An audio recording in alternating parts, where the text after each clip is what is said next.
Hello friends, welcome back to our channel மாணவ நஸ்ரியர். இன்னைக்கு இந்த வீடியோல நம்ம என்ன அப்டேட் பார்க்க போறோம்னு பார்த்தீனா ஃபர்ஸ்ட் டிவிஷன் எக்ஸாமினேஷன் ஜனவரி 2025 11th ஸ்டாண்டர்ட் பயாலஜிக்கான ஃபர்ஸ்ட் டிவிஷன் क्वेश्चन பேப்பர் தான் பார்க்க போறோம் English medium. 11th biology first division examination பொறுத்தவரைக்கும் bio botany 35, bio zoology 35. Bio பாட்னில 8 1 மார்க் கேட்டிருக்காங்க. புக் பேக் 1 மார்க் நல்லா தரவா படிச்சுக்கோங்க. ப்ளஸ் இந்த क्वेश्चन பேப்பர் கூடிய 2 mark question, 3 mark question, 5 mark ரொம்ப இம்பார்ட்டன்ட்.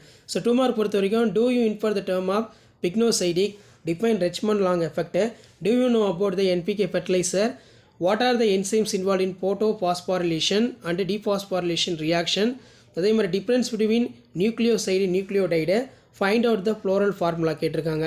அடுத்த answer any 3 question number 90 compulsory, list out any 3 functions of epidermal tissue system, explain the type of modifications of diagram, what is used still, give an example, mention any 2 characters shared by the gymnosperm angiosperm, difference between racemose and cymose inflorescences, what is a name of series of event leading to the formation of new cell, give the example diagram.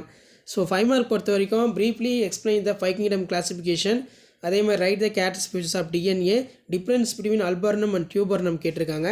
And then பயோசுவாலஜி பொறுத்த வரைக்கும் 8 1 mark book back கேட்டிருக்காங்க. நீங்கள் எந்த டிஸ்ட்ரிக்டாக இருந்தாலும் சரி, இதான் first division test ஜனவரி 2025 11th standard பயாலஜிக்கான ஒரிஜினல் கொஷின் பேப்பர். இதில் ரைட் த சீக்வென்ஸ் ஆஃப் கேட்டிருக்காங்க. நெக்ஸ்ட்டு வந்து பார்த்தீங்கன்னா blind spot, blood vessels, advantage of artificial immunisation, automated species identification, cockroach called cardio pulmonary, LS of human high, thymus gland is endocrine gland. So 5 mark பொறுத்த வரைக்கும் 2 into 5 10. List out the general characters of phylum arthropoda, describe the process of transport of oxygen, describe the structure of sarcomere, give the account of economic importance of fish. So இதான் வந்து பார்த்தீங்கன்னா 11th standard biology first division test ஜனவரி 2025க்கான original question paper. Thank you.